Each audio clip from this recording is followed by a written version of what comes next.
Am I buying Adobe in order to make a good profit from the company, or will I wait for lower prices? Are Adobe's business fundamentals strong, and what does the current business outlook look like? Stay tuned to find out this and other invaluable information.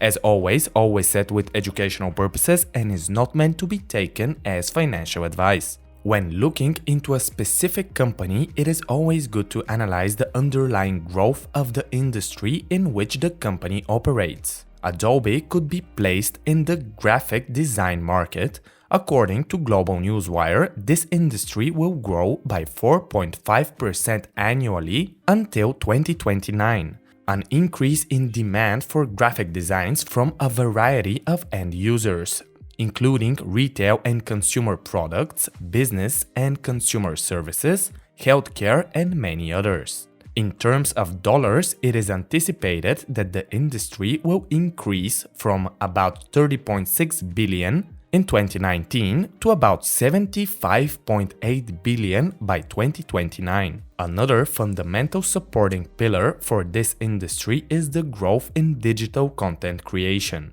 Again, as stated by GNW, from 2022 until 2027, the growth in content creation is set to expand with 9.5% annually, growing from $12.4 to $24.16 billion per year. This segment is spread out in 4 groups: textual, graphical, video, and audio, and Adobe's offerings are used for all.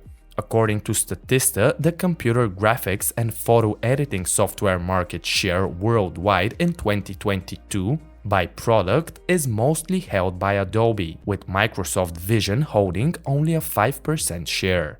As stated via Enlift, 64% of Adobe customers are in the US, 9% are in the UK, and 6% are in Canada, with a 3% share coming from India. When it comes to top industries which use Adobe, they are the marketing and advertising industry and the information and technology services. Let's now analyze the company's performance. The most recent Q3 report as of late October 2022 said Adobe has grown by 13% when it comes to yearly quarter-over-quarter growth. The net income, on the other hand, has fallen by 6.25%. The next chart is very important as it shows the constant Adobe growth over the last decade. The top chart shows how the trailing 12 months income is always on the rise, almost without any exception. Down below are shown the quarterly profits, and at the bottom chart is shown how Adobe has constantly grown its business on a year-over-year quarterly basis, except for a brief period in between 2013 and 2014. In my opinion, Adobe has a very strong competitive moat, as most people who are used to using Adobe will not switch to another platform, and currently Adobe is advertised organically from thousands of content creators as the go-to software for graphic design and video creation. I think in the coming years more and more people will start to make their own content, as this trend is very evident. My personal opinion is that the expected 9.5% growth in digital content creation could possibly even double up. All sounds great, but we still have not checked the business fundamentals in the eyes of Adobe's debt management, efficiency ratios, and valuation multiples. At the end of the day, there are hundreds of great companies which unfortunately are bad investments due to too high valuations or other business problems. The short-term health of Adobe is good with a current ratio of 1.14. For this, we need it to be above 1 to be sound. This would mean the current assets are higher than the liabilities.